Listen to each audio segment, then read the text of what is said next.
Salam sehat, selamat hari Minggu, Ibu Bapak, Saudara-saudara sekalian dimanapun Anda berada. Ebenezer, sampai sini hari ini Tuhan menolong kita. Terpujilah Tuhan yang maha baik. Ya Tuhan, lindungilah kami, berkati kami sekeluarga, saudara-saudara kami yang lain, dimanapun mereka berada. Tuhan memberkati mereka semua. Saudaraku yang kekasih, mari kita dengar firman Tuhan yang diperuntukkan untuk hari ini, Minggu tanggal 17 Januari tahun 2021. Tertulis dalam kitab Injil Yohanes pasal yang pertama dari ayat 43 sampai ayat 51. Demikian bunyinya. Pada keesokan harinya, Yesus memutuskan untuk berangkat ke Galilea. Ia bertemu dengan Filipus dan berkata kepadanya, "Ikutlah aku." Filipus itu berasal dari Betsaida, kota Andreas dan Petrus. Filipus bertemu dengan Natanael dan berkata kepadanya, "Kami telah menemukan Dia yang disebut oleh Musa dalam kitab Taurat dan oleh para nabi, yaitu Yesus anak Yusuf dari Nazaret." Kata Natanael kepadanya, "Mungkinkah sesuatu yang baik datang dari Nazaret?" Kata Filipus kepadanya, "Mari dan lihatlah." Yesus melihat Natanael datang kepadanya, lalu berkata tentang dia, "Lihat, inilah seorang Israel sejati, tidak ada kepalsuan di dalamnya." Kata Natanael kepadanya, "Bagaimana engkau mengenal aku?" Jawab Yesus kepadanya, "Sebelum Filipus memanggil engkau, aku telah melihat engkau di bawah pohon ara." Kata Natanael kepadanya, "Rabi, engkau anak Allah, engkau raja orang Israel." Yesus menjawab katanya, "Karena aku berkata kepadamu, aku melihat engkau di bawah pohon ara, maka engkau percaya. Engkau akan melihat hal-hal yang lebih besar daripada itu." Lalu kata Yesus kepadanya, "Aku berkata kepadamu, sesungguhnya engkau akan melihat langit terbuka dan malaikat-malaikat Allah turun naik kepada Anak Manusia." Sampai di situ firman Tuhan untuk kita, saudara-saudara yang dikasihi. Saudaraku, sekarang Minggu Epifanias, minggu kedua sesudah Epifanias. Epifani artinya nampak, muncul ke permukaan. Ibarat matahari yang terbit dari ufuk timur, naik terus hingga sampai di atas kepala semua manusia. Begitu matahari menerangi bumi, menerangi perjalanan hidup manusia supaya mereka boleh bekerja dan sampai di tujuan.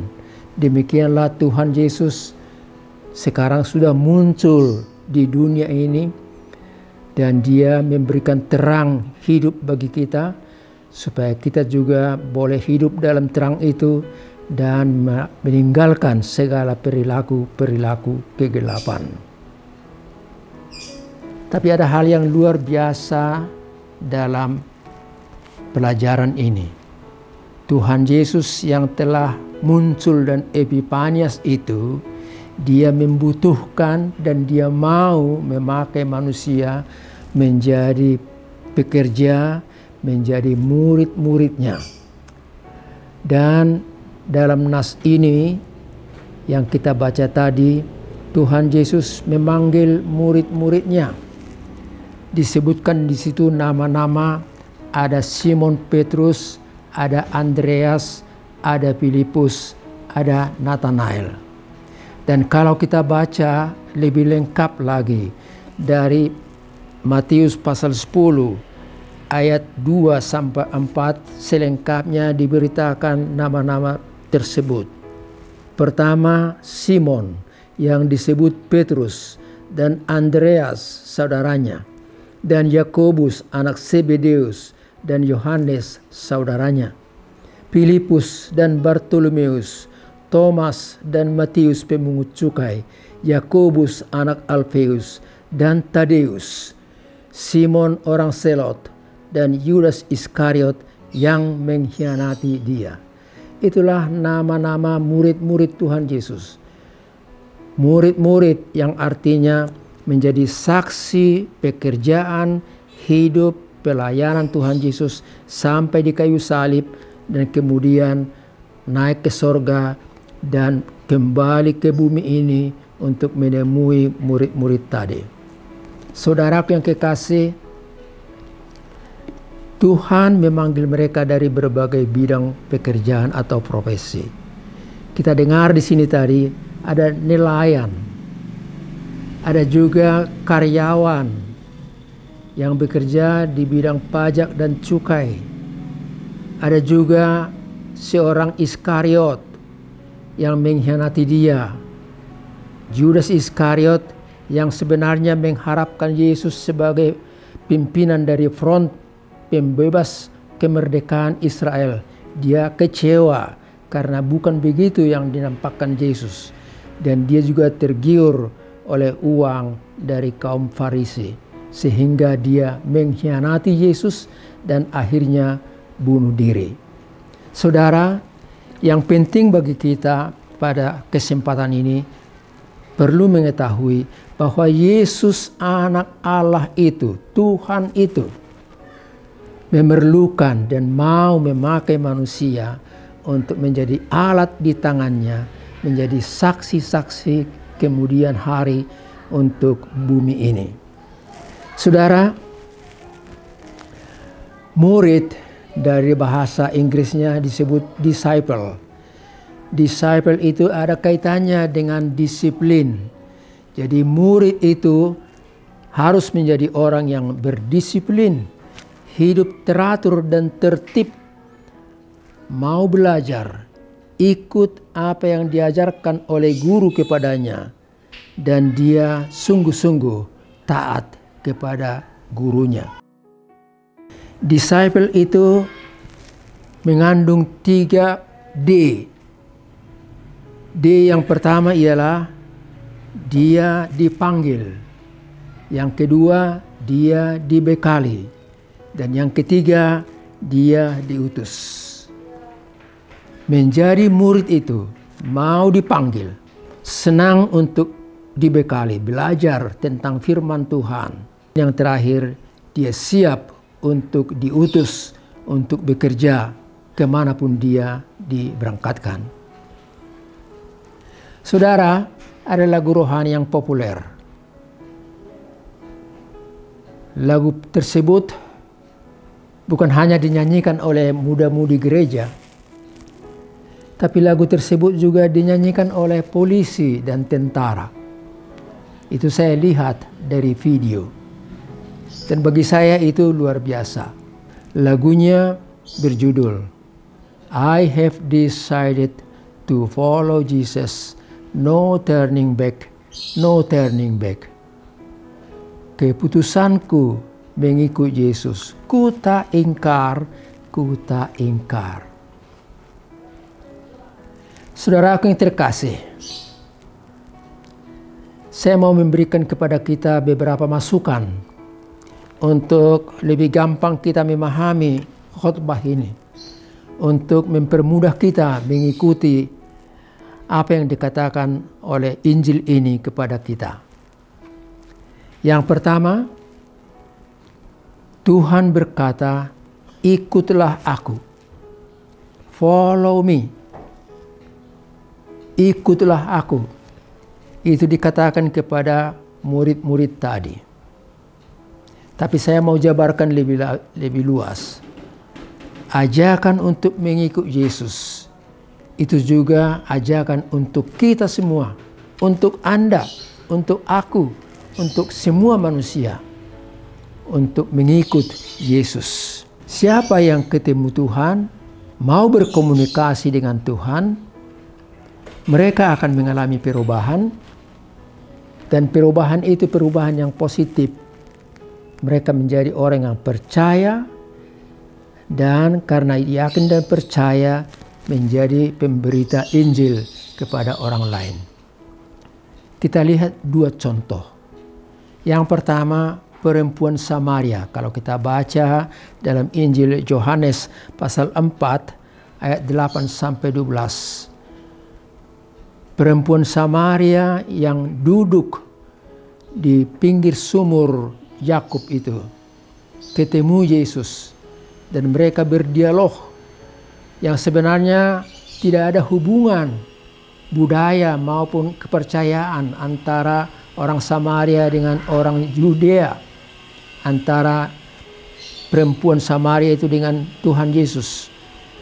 Tetapi akhirnya dari percakapan mereka, dari kesabaran Tuhan Yesus untuk membina si perempuan Samaria ini, akhirnya perempuan itu menjadi percaya bahwa yang ada di depannya, yang berdialog dengan dia adalah Mesias itu.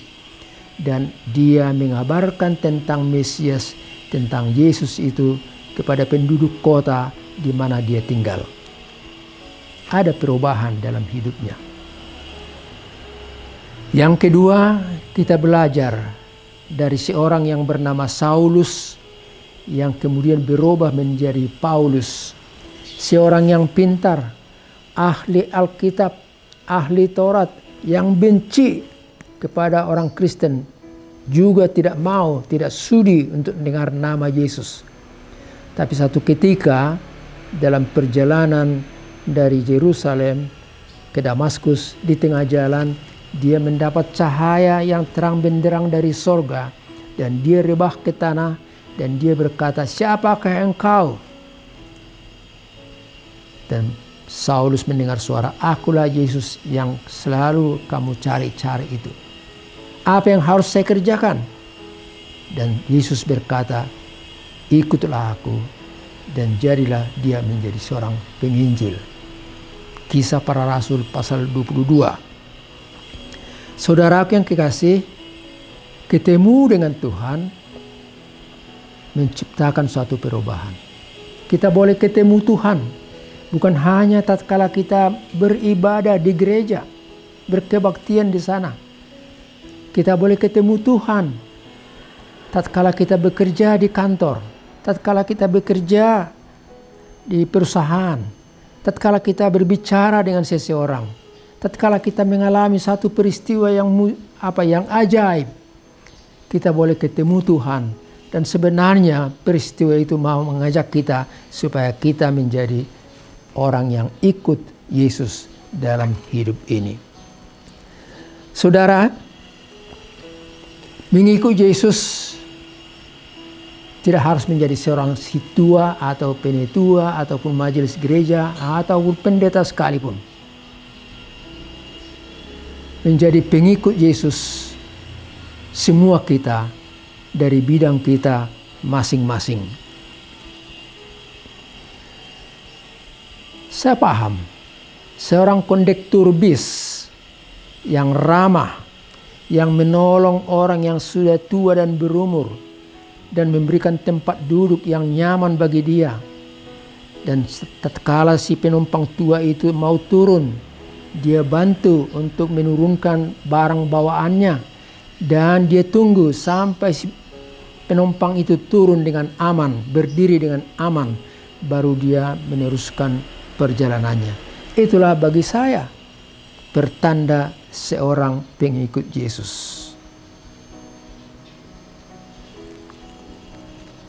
Polisi dan tentara yang menyanyikan "Keputusanku mengikut Yesus" bukan berarti bahwa dia meninggalkan tugasnya, profesinya, meninggalkan angkatan bersenjata di mana dia hidup dan bekerja.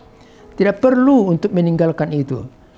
Tapi bila dia di dalam tugasnya itu sebagai polisi dan tentara itu bertugas dengan baik, mengayomi, melindungi dan memberikan keamanan, ketertiban kepada masyarakat di mana dia bertugas, di situ ada kesetiaannya untuk membela tanah airnya, membela orang-orang yang lemah dan perlu bantuan, karena mengalami banjir, longsor, dan lain-lain. Bagi saya, itulah seorang pengikut Yesus. Tidak harus menjadi pendeta yang berkhotbah di mimbar gereja ataupun di kebaktian-kebaktian lainnya. Saudara yang kekasih, oleh sebab itu mengikut Yesus ditujukan kepada semua orang. Entahkah dia seorang dokter, pegawai, dosen, karyawan di perusahaan, semua mereka diminta menjadi pengikut Yesus. Dan itu menjadi pertanda bahwa dia mau melakukan tugasnya dengan baik. Di situ ada kejujuran, ada keramah tamahan, ada kasih yang menghargai sesama. Itulah tanda pengikut Yesus. Saudaraku yang kekasih, pesan yang kedua kepada kita dari firman ini saya simpulkan. Tuhan melihat dan mengenal kita. Tuhan itu melihat dan mengenal siapa kita. Dalam firman ini, Nathanael diajak untuk datang menemui Yesus. Dan dia berkata, tidak perlu. Diajak lagi, dijelaskan bahwa Yesus itu adalah orang Nazaret, anak Yusuf dan Maria. Dan Nathanael berkata, aku tidak perlu datang. Dia duduk di bawah pohon ara, pohon yang rindang itu. Untuk apa? Dia ingin tenang. Dia ingin istirahat. Dia cari inspirasi. Dia ingin supaya pikirannya dijernihkan. Makanya dia duduk di bawah pohon ara. Tapi pada akhirnya sesudah diajak oleh Filipus, dia ikut untuk menemui Yesus. Dan satu hal yang luar biasa menurut Injil ini dikatakan, Tuhan Yesus berkata, inilah dia seorang Israel yang jujur, yang murni hatinya. Kenapa demikian? Karena Tuhan Yesus melihat hati daripada Nathanael itu. Tuhan Yesus melihat kejujurannya. Tuhan Yesus melihat keterbukaannya. Kalimatnya awal-awalnya seperti tidak mau percaya. Tapi Tuhan melihat hati Nathanael, sesungguhnya dia orang percaya kepada Mesias itu. Saudaraku yang kekasih, demikian berlaku juga untuk kita. Tuhan melihat kita. Siapa kita?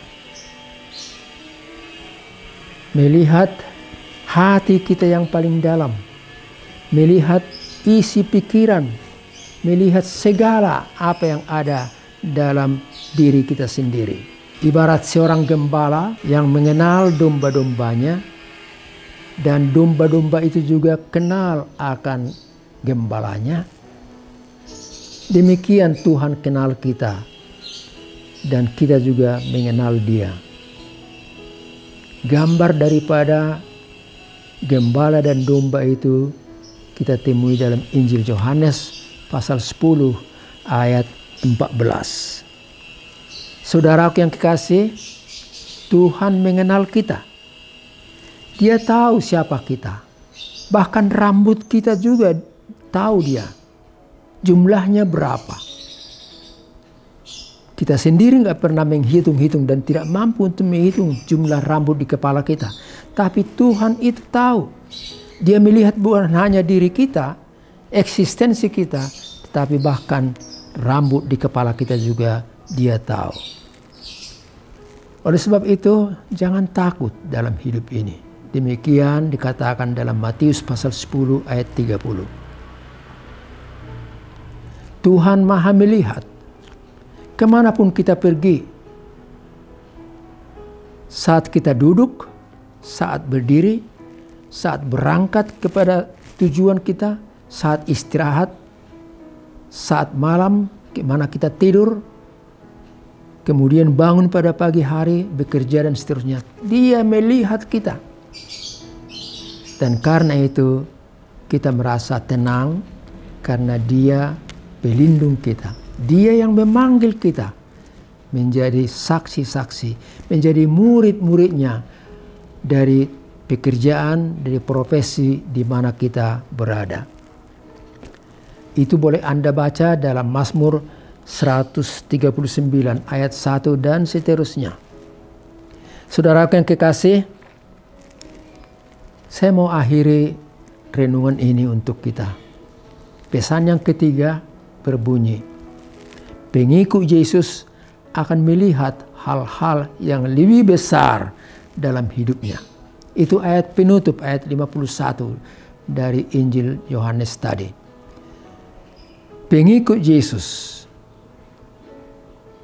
akan melihat hal-hal yang lebih besar dalam hidupnya.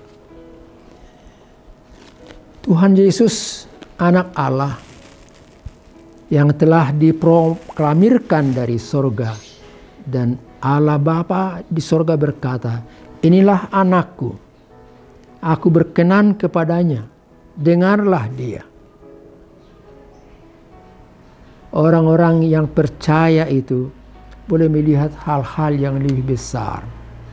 Ibarat Yakub dalam mimpinya melihat sorga yang terbuka dengan anak tangga begitu turun naik penghuni sorga.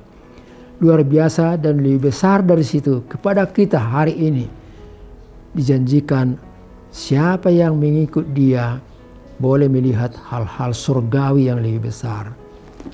Saya merasa tertarik dengan ayat ini. Dan saya mau simpulkan dengan sederhana saja. Orang percaya bukan hanya melihat dunia dengan segala isi dan peristiwa di dalamnya yang silih berganti, datang dan berlalu. Tetapi orang percaya itu boleh melihat hal-hal surgawi. Orang percaya itu boleh melihat kehidupan yang kekal di hadapan Allah Bapanya di sorga. Orang percaya itu boleh melihat indahnya sorga, dan di situ dia akan ketemu nanti dengan semua orang yang telah dahulu atau mendahului dia tempoh hari. Dia akan bekerja dan bertemu dengan mereka-mereka yang dia cintai. Dan itulah hal-hal surgawi. Dan itu lebih besar daripada apa yang dijanjikan atau yang diberikan oleh dunia ini. Murid-murid yang percaya itu, rohaninya, imannya akan melihat surga yang terbuka. Rohaninya akan melihat bagaimana kehidupan orang percaya di hadapan Allah di surga. Itu menguatkan mereka, menguatkan kita. Dan kalau kita percaya akan hal-hal surgawi itu, maka kita menjadi kuat, tabah, bersemangat menghadapi perjalanan hidup di dunia ini. Saudaraku yang kekasih, sampai di situ firman Tuhan untuk kita. Tuhan memampukan kita menjalani kehidupan ini. Sampai ketemu minggu depan, Tuhan memberkati kita semua. Amin, kita berdoa. Terima kasih Allah Bapa di sorga, firman-Mu begitu menguatkan hati kami. Terima kasih bahwa Tuhan mau memakai kami sebagai murid-murid-Mu, sebagai saksi-saksi-Mu. Dari pekerjaan, dari profesi dimanapun kami berada hari ini. Dari situ kami boleh menunjukkan bahwa kami adalah murid Tuhan. Terima kasih atas firman ini, karena mata rohani kami dibukakan untuk melihat hal-hal surgawi, hal-hal yang sangat indah, hal-hal yang kekal itu di hadapan Allah Bapa. Jadi kami bukan hanya melihat lagi dunia ini dengan segala sejarahnya, dengan segala peristiwa di dalamnya, dengan COVID-19 dan lain-lain. Tapi kami boleh melihat sorga itu, boleh melihat, mengalami hal-hal surgawi itu. Dan kami rindu untuk satu waktu meninggalkan dunia ini ketemu dengan semua mereka yang kami kasihi dan cintai, semua orang-orang percaya di hadapan Tuhan sana. Terima kasih Allah Bapa di sorga, biarlah firman-Mu menguatkan kami, firman-Mu meneguhkan hati kami menjalani kehidupan ini. Kami tidak takut akan apapun, termasuk ancaman daripada COVID-19 ini. Terpujilah Engkau Tuhan di dalam Kristus Yesus. Amin.